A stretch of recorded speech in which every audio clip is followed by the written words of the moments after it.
Effectiveness begins with elimination. Choose your ignorances as carefully as your interests. Now, this is a quote by the Stoic Emperor. I'm going to link it below the Twitter. Sure, it's going to be on the screen at any moment. Now, I wanted to touch on this quote because it is a concept when we're talking about focus and about being more focused, about really putting our best effort forward, that is not talked about enough, in my opinion. Now, the first part of why it's such an important concept, but one of the main reasons why people don't practice this is, number one, most people are not okay with being ignorant. Most people are not okay with saying, I don't know.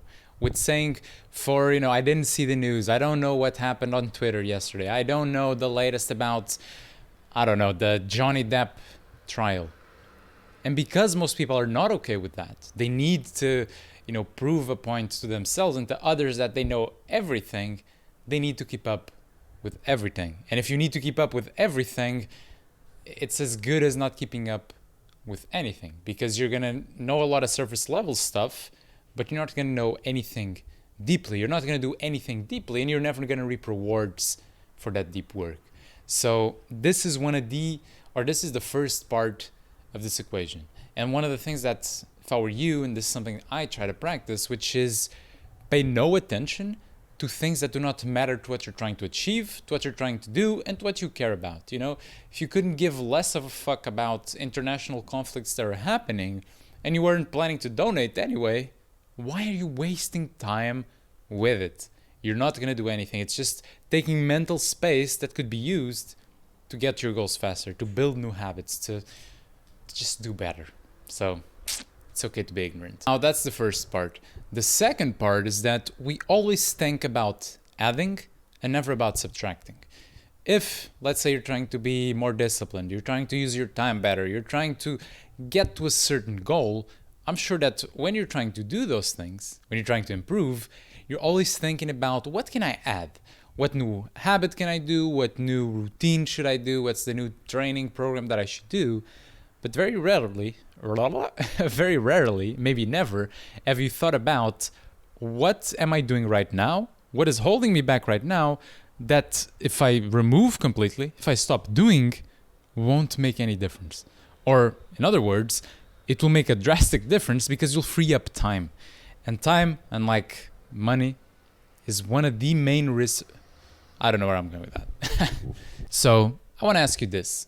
What if instead of adding, you did the opposite? What if instead of just putting more and more and more on your plate, you actually removed some things to allow you to focus on the ones that actually matter? Now, I want to touch here on an example from 1997. I had to check my notes there, but this is the time when Steve Jobs, I believe, was brought back to Apple because things weren't going so well. They were, I believe, losing money for 12 years in a row, no profits. I believe Microsoft had to bail them out. And so, things weren't looking so bright. And so at that point, they needed to make a change, and they brought Steve Jobs back. Now, Steve Jobs, one of the main things that he noticed was that Apple was doing too much. They're trying to expand too much, too many different types of computers, too many electronics, and just the brand itself meant nothing. It was just kind of like their products were essentially commodities. And what Steve Jobs did, and you're going to see this sort of graph on your screen right now, was what he proposed. This is the 4 main things that we have to focus on because they're the ones that actually bring us the most money. The rest is distractions. The rest doesn't matter. So instead of him arriving and just trying to make what they had work and trying to, how do we increase revenue with all these products, he did something different. He looked at, okay, where's the most profit coming from? And how can we make sure we maximize it from there? He focused on doing less of what doesn't matter and doing more of what matters. And by doing more of what matters, and you see this to this day where Apple doesn't have that many different products. They have very core products, but within those, there's not that many models. There's not that many variety. It's like you have this and that's that. And because of that, because they were able so well to focus on the products that actually mattered, that people actually wanted to buy, and then focus most of their efforts on how to best market these products, simultaneously with how do we make these products the best they can be and to fit within this market's wants and needs. Well, fast forward a few decades, Apple is one of the most valuable companies in the world. And obviously they had to be very good at what they were doing, they had to have a very clear sense of direction, but without, first of all, removing all that didn't matter, allowing them to focus their brilliant efforts in what does, you would not be likely right now watching this on an iPhone or watching this on an iMac. Not all of you, of course, but a lot of you will be. A lot of you will have come from Instagram and you're browsing on an iPhone. That's the result of doing less of what doesn't matter, but doing more of what matters, better, more focused.